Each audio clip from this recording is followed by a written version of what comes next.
love podcasts and don't tax my meat. It's the Politics Show Pubcast. Woo! Don't tax it. No. Free sausages. Leave my meat. Noted vegetarian Ava Santina Yes. and remarkable carnivore Ed Campbell here. Yeah. Um, You're always eating meat. Don't tax it though. I will not pay any more tax than I already do on meat Yeah. and most other things. Is that my own personal tax philosophy? I guess we'll never know. Ava, we're here to talk about Rishi Sunak's bewildering. Sorry, I'm in host mode. I don't know what to do with my arm. Do that. I like that. That's good. Okay, we're here to talk about Rishi Sunak's bewildering speech about his commitment to the UK's climate policies. Yeah. We're going to jump straight in. No bullshit. What did you think? About the meat taxing specifically. Yeah, no, that's sorry. What did you think I was talking about? Okay, so basically, Westminster's been really excited today because Parliament went into recess yesterday. This is the first day of the conference period, so we're not actually meant to have any announcements. But Rishi Sunak does not play ball. He doesn't. I'm not like those other lame politicians giving speeches to Parliament. He's not like other girls. No. So there's been rumours swirling about how he was going to abandon a lot of the climate change pledges that Boris Johnson put forward when he won the 2019 election. It was all in their manifesto. And this afternoon he gave us a press conference where he banned a lot of hypotheticals. So apparently there were proposals for taxing meat, taxes on eating meat, new taxes to discourage flying. Apparently we've been sorting our rubbish into 7 different bins. See this point. Hang on, compulsory car sharing and expensive insulation upgrades. Right. So all these things that he's banned, let's touch on the 7 bins. Don't touch my bins. I shan't. You can keep them. What are your 7 bins? No, excuse me. No, what are the 7 bins that they think we all have? I'm personally, when I'm binning things, I use a food bin, a black bin, which is like the waste bin, and then a recycle bin. Yep. And if I had a garden, I assume I would use a garden waste bin. And with that could also be, the food could also go into that. No. No? No, garden waste is separate from your food waste. But in theory. It could go in there, yeah. So that's down to 6 bins already. But the food caddy is like that big, right? So if you're chopping down a tree, I don't know how you'd get it into that. Yeah. So what's the 2 more bins? You know who I bet who could? Fred West. I'm sure he could. No, I think you're right. Let's move on. Another bin, I've thought of another one, like a needle bin for hypodermic needle. For like bio waste. I don't know if that counts as like a government mandate. No. Oh no! In the eco-zealot state, we're all injecting you with vaccines 24/7, and you better believe we need you to store them safely. Yes. Yeah. Sharp bin. That's what I mean. The Bill Gates bin. Yeah, the Bill Gates bin, so we're at 5. Yeah. I can't think. A recycle bin on your computer. Well, no, that would just go in with the normal recycling, wouldn't it? No, digital recycling. That's digital waste. Feminine hygiene? I actually bet you that's one of the ones. I bet that's in one of these. I thought you were going to be like, I was thinking that. No, I've never thought about tampons ever in my life. But yeah, who does? Prince Charles. Very good. King Charles. King Charles. And more specifically, Camilla's. Which are your tampons. So yeah, essentially he gave the speech where he wants to curtail all of the proposals that apparently were being bandied about Whitehall. I have to be honest, I haven't really heard of any of these before. I've had ideas on taxing meat, but I mean the idea of from taxing like more fringe groups than would be in Westminster discussing it. Well, presumably. I mean, yeah, it's not the sort of thing you'd hear being talked about on Tufton Street unless they were talking about not taxing meat. Yeah. Which wouldn't be an issue because currently we're not taxing meat. Don't do that. Yeah. And so he's got a new approach now to meeting his net. Sorry, I've got a fly around me, and that wouldn't have happened. But the thing is, I've got my food bin here, and oh my God, you've never. I bring not my emptied that in 7 months. bins with me because I don't know what I'm going to have to get rid of true, at any actually. time. So, well, thank God Rishi Sunak is banning that. So Yes. you're not so weighed down. Yes, with the bins. So he's got a new approach to meeting net zero. So he's going to lift the ban on onshore wind, but actually he had already lifted the ban on onshore wind. There's going to be new carbon capture storage. I mean, that is connected to, so he's going to open up the grid. He's going to put a new infrastructure in so that people can get better access to the grid. It means that factories can open up in areas where there isn't currently good access. Also means he might be able to heat a swimming pool easier, because if you remember, he extended the grid So he could do that. swimming pool. Nuclear reactors. He wants reactors. Nuclear energy. He'd like. Sorry, just loads of nuclear. Yeah, all over the country. And he also wanted to. There was something else. There was a big one. Oh, I know. He's not going to make it compulsory to make your home energy efficient by 2030, which was the plan. Now, this is the real kicker for renters, because currently, if you live in a house that is dilapidated or has single glazed windows and emits a lot of heat, which means it costs you a hell of a lot of money to heat your home because the heat just evaporates, your landlord now does not have a legal obligation to bring it up to scratch. Yeah, so once again, the buck on improving your home or just renters being screwed. Again. What do you think the rationale behind this choice is? Do you know, I was hoping you wouldn't ask me this early on, because I did have my natural thought this morning was that it was red meat for MPs to take back to their voters. I think it was I was thinking off the back of the Uxbridge by-election, where that was the ULEZ referendum de facto. I thought that it might be kind of in line with that. And then I spoke to a couple of One Nation Tory MPs, and they basically told me I couldn't be more wrong. Yeah, I think you would be wrong if you thought that. They told me that, well, Rishi Sunak, apparently in my words, is a neoliberal. They wouldn't call him that, but apparently I would call him that. So here I am calling him that. And that he just doesn't believe in a big state. And he believes when you look over at China and you see them not making commitments, and yet we're over here, tiny country, spending a hell of a lot of money in order to meet net zero targets, he wasn't fond of that. And so actually it comes from a more ideological, the state shouldn't be interfering in your personal lives, brain wave, jinx, rather than red meat to voters. Yeah, I think it's clear that this is just something Rishi Sunak thinks is a good idea and hasn't given much consideration to the electoral benefits of it. I think maybe potentially if you look at the way the journalists from GB News and The Sun asked questions, they framed this news in quite a positive light.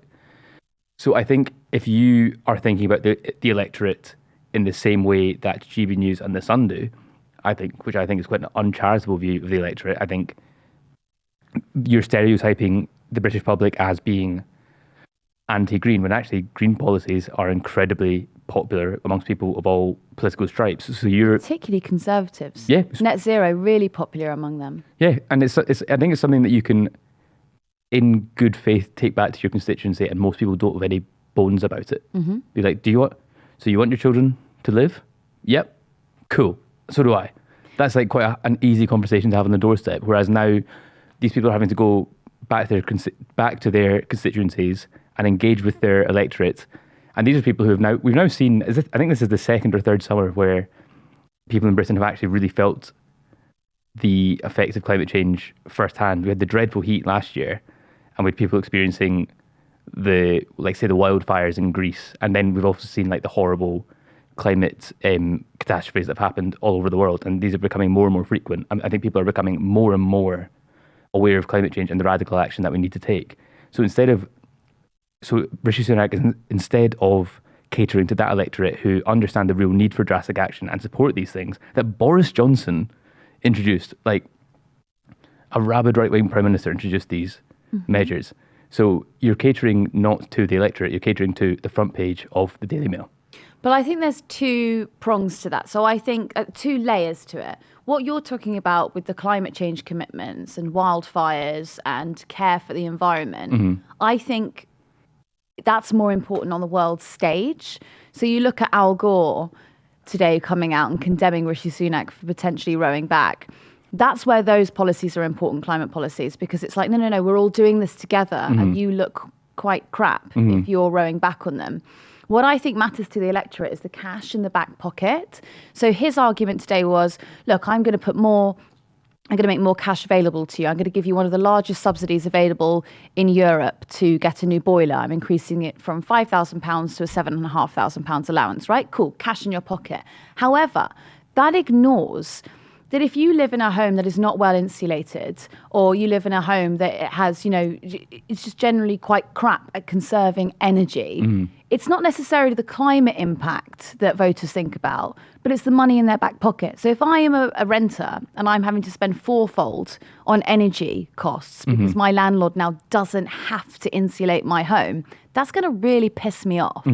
I think that's the kind of, it would be, if he came up with a good insulation policy, that would be interesting for MPs to take back to their constituents. Like, oh, you're cold this winter, energy expensive, we're going to solve that for you. Yeah. There was brief chat. You were quite enamoured with this idea about a potential snap election. Well, I think that he did. I just think that this is where my thoughts changed from this morning. Because I did think you were a whole different person this morning. I'm many different people all the time. I actually am every woman. I thought that the policy was so ridiculous and not announced in the House of Commons in a way that I thought could only be read as electoral strategy. I thought it's just so, it doesn't make any sense to wait until policy can't be scrutinised and just make a quite ambiguous policy announcement unless it's connected to an election. I would say even during his speech, there was some fighting talk. He was talking at one point that politics needs to be more transparent. The green agenda needs better thinking, bigger thinking, more inventive thinking. That's election speak. That is. That's not just I'm your prime minister and I'm here for a little press conference. I don't know. I think it seems like you guys are wrong about the climate. I'm right, and I'm going to do that because I'm prime minister. I know it's unpopular. So that's why I've done it out with the realms of normal parliamentary procedure. So it can't be scrutinised. I don't know. But I also think announcing an incredibly unpopular policy as laying the ground for an election is be an unusual strategy. I don't think that he thinks it would be unpopular. But he must be able to see the polling. But I think that they've gone back to Downing Street tonight and they've probably said to each other, like, that's great. You've told voters you're going to put an extra £7,500 in their back pocket. They're going to love that. But also, I don't know if voters believe that. No. Okay, do you know my other point on the snap? The reason I thought this could be leading up to an election is because the policy being so rushed out that the kinks weren't worked out when he was giving that speech. He was asked a question, how much is this going to save the average household? And he couldn't give an answer. He said, it could be 5, could be 10, 15 or £20,000. It's like, Rishi, big difference. I know for you, that's like, that's pocket change. Dinner at Nico's. So it could be like Saturday 1 month's salary. Yeah. Maybe 2 months' salary. You might have to miss a meeting. Yeah. One after dinner speech. Your skiing trip might be a day shorter. Skiing trip? No, you wouldn't get his level of standard of skiing trip for £5,000, would you? I don't know. A day? I don't know. Have you been skiing? Yeah. Have you? No. No. I think the audience can tell that about us. Really? Yeah. No, I think I give the impression I would have been skiing. I think if the choice was one of these people hasn't been skiing, I think they choose you. Well, maybe should we do a poll? Yeah, drop a comment if before this conversation you thought that I'd been skiing and Ava hadn't.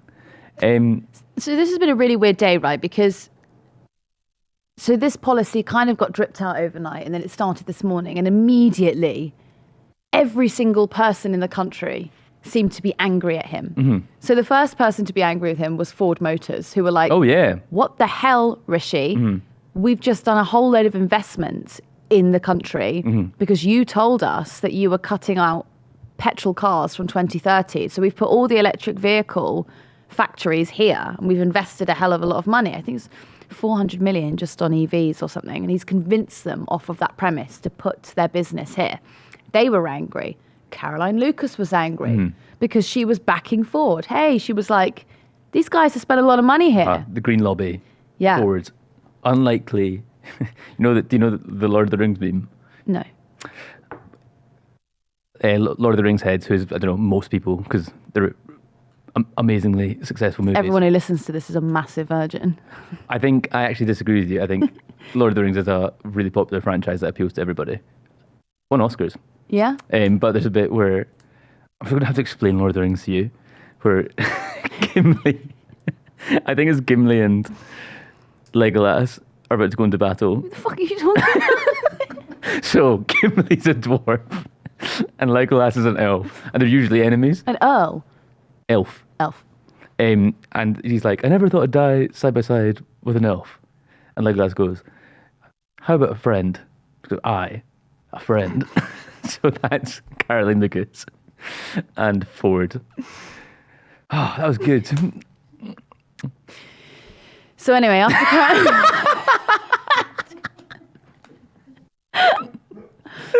after Caroline Lucas was furious about it, Boris Johnson was furious about it. Yeah. The best part about Boris Johnson being angry about it was that Sunak almost made him look principled. Yeah. Right? Yeah. No, he did.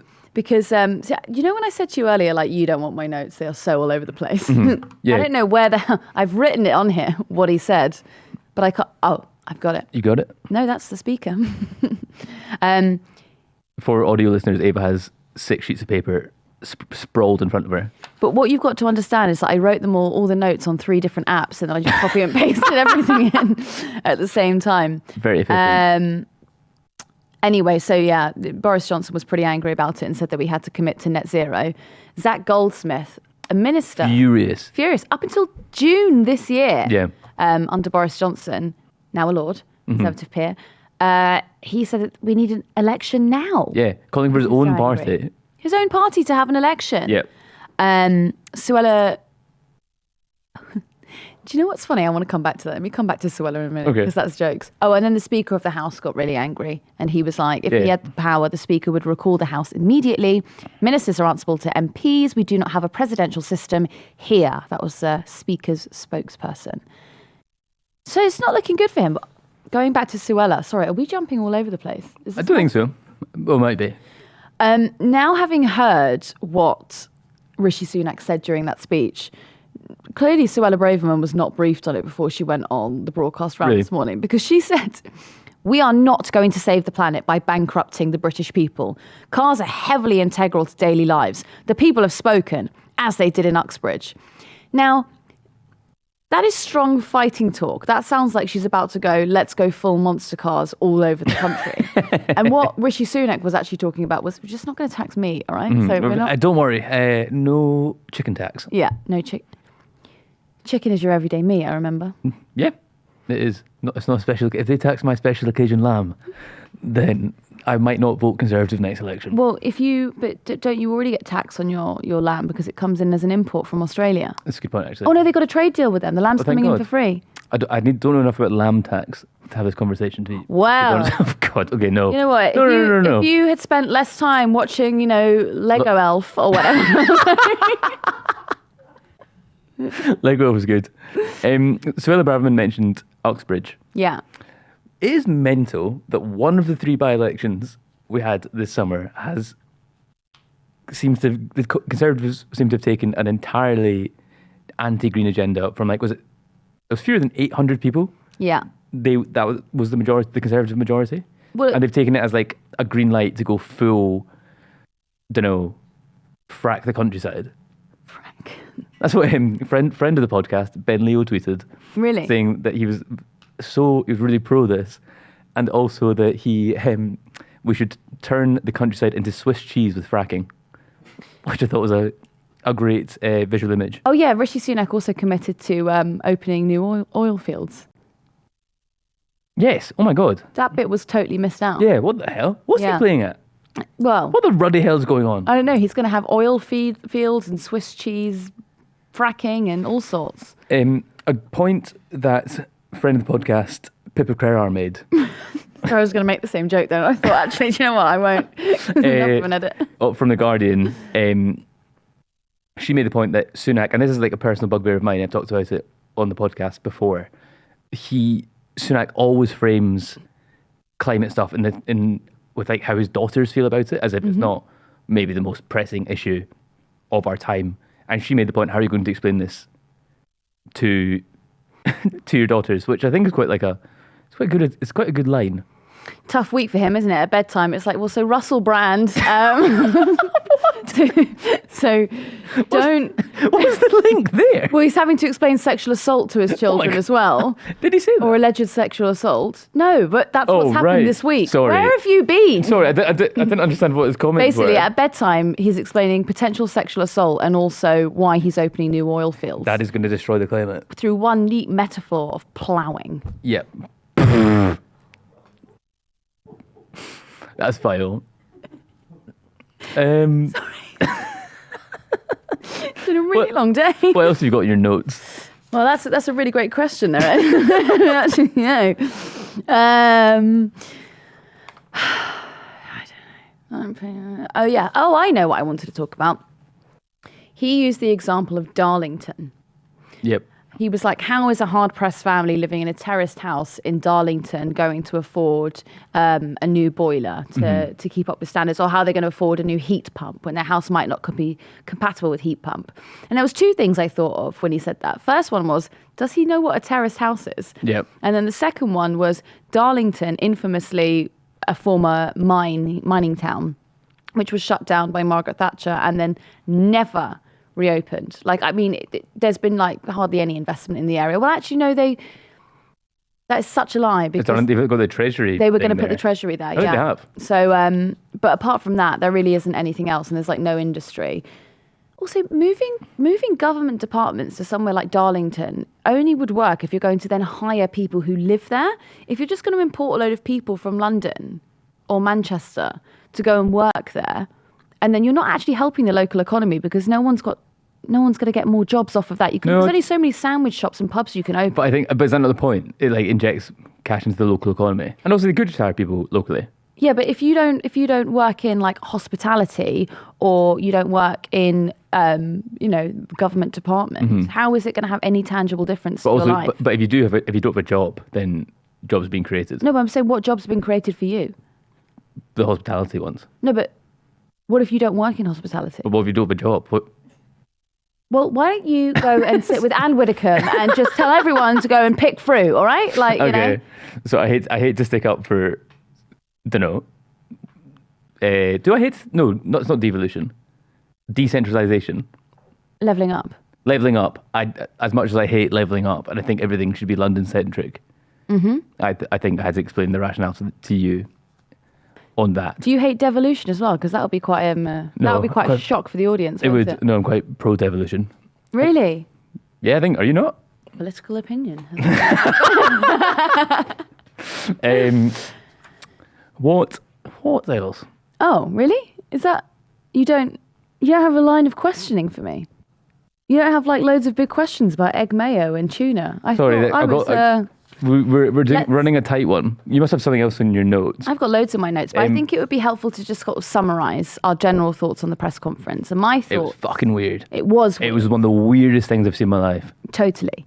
And I don't understand the point of the press conference, actually, unless it is part of an election strategy long term. They had their new Tory conference slogan on the lectern, which is a brighter future for... Britons? No, it was much longer. A longer future for a brighter Britain. No, it was really long. Long-term decisions for a brighter future. Don't tax my meat. But it's... Do you know what's really good about that little slogan is that we both remembered it. We both watched like 1 hour of Rishi Sunak it was in our vision. Literally the entire time. Then we were like, what was it? Yep. Something about meat tax? Don't tax my meat. That's the thing about Keir Starmer, the veggie. He's going to tax my meat. Yeah. I will be able to go to the butcher's. Is he a vegetarian? Are you joking? Yeah. Okay. I thought he had a stroke. Was Lego Dick a vegetarian? Legolas? Yeah. I assume he eats meat. I don't think Tolkien wrote a lot about what vegetarianism. What do you think he would have on his plate on a Sunday? Tolkien? What meat? No, excuse me. Legolas. What meat would he eat? Probably like fucking orc. What's that? Looks like meat's back on the menu, boys. That's what I should have said at the beginning. Oh my God. Okay, so let's just rank a couple of the Tory slogans. You tell me which one your favourite is. Okay. Long-term decisions for a brighter future. Right. God, that is so long. It could be a question from Peston during a press conference. Oh, Barry, God, no! Friend of the podcast. Political baseball. Political baseball. That was the Sun's Harry Cole referred to baseball. Yeah. I should really get more au fait with cricket things, because sometimes, like, during press conferences, like, we'll be in there talking about, like, you know, I don't know, heating pumps, and then suddenly someone's talking about baseball, and I'm like, what the fuck? A bit of a googly Prime Minister. And they'll be like, I don't know, someone will be like, oh, sticky wicket, that one. And I'll be like, and so if it's a sticky wicket, what would that be? No, how would you play that? Yeah. And what actually is that? Because in my head, I actually don't. I don't really know. Like, I don't know enough about cricket. You need to wash the wicket, or like you need to go in a different bin this time, or like what's the? I don't know. Anyway, okay, so long-term decisions for a brighter future. That one. Get Brexit done. Stop the boats. Which was your favourite? Which was my favourite? Get Brexit done. Because they did it. Mission accomplished. Yeah. They finally did it. I like a party that keeps their promises. Yeah? Yeah. Do you think the Conservatives will use this in like a party political broadcast?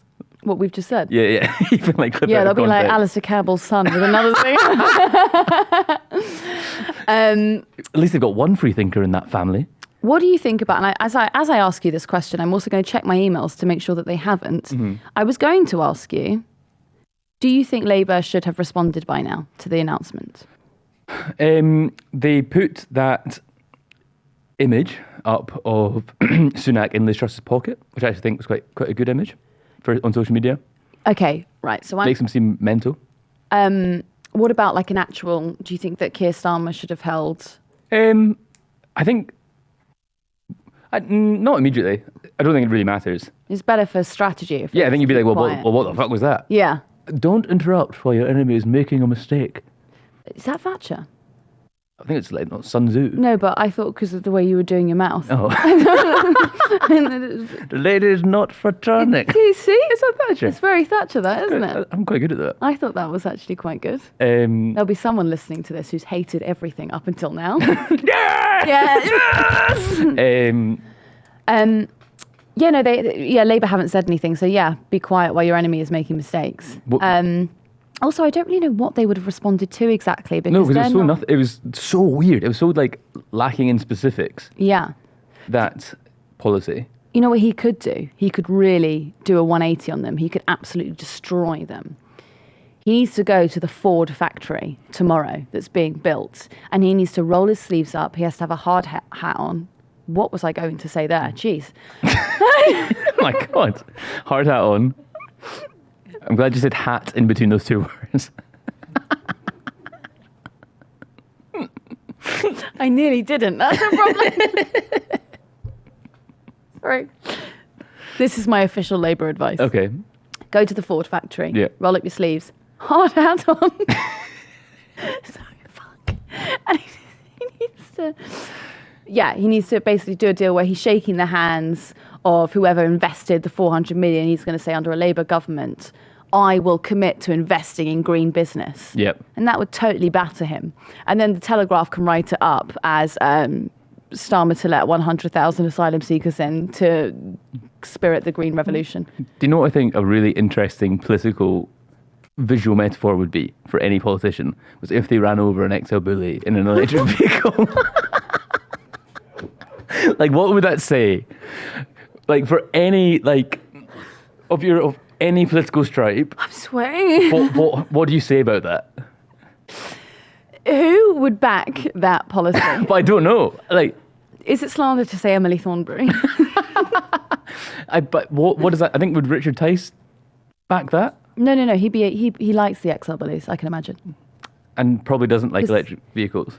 Anyone who believes in a small state would not believe in culling the XL bullies. I don't know, but they're also probably like pro children not being mauled. No, but if you like laissez-faire politics, you would say the children, if they get in the way, that's natural selection.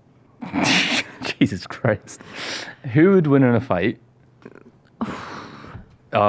Tesla or an XL bully? I think the XL bully. Yeah, I think it would fucking tear that thing to shreds. Yeah, I think it would too. Um, Wait, there was one more thing I wanted to say. Oh, I know. XL bully owners. If you did a Venn diagram of them and people who also supported capital punishment, I reckon full circle. but I think you could say that of a lot of things. Like what else? Being over the age of 75, potentially. Oh, right, yeah. Supporting Millwall. Supporting. Don't talk about You don't support Millwall. my mum's side of the family does. Oh, really? Yeah. You know a lot about football for someone who claims not to. Yeah, well, I didn't know. I thought we were talking about cricket. Um, What about our thing we were going to do, which was oh, so Ava came up with a game where, in light of Sunak overturning things that weren't going to happen or don't exist, don't exist or haven't yet happened yet. haven't happened yet. Right. Okay, I now understand it because I didn't really Yeah. understand it when you explained to me up the stairs. We are now going to overturn things that haven't happened to us yet Yeah, or haven't done yet. yeah. So what is yours? Can you go first? Well, no, because it was your stupid game. I thought it was a good potential game. I am going to overturn a messy divorce. A messy divorce. Yeah, That's a really good one. yeah, fucking cancelled out. It's going to be a clean divorce and I'm taking the kids.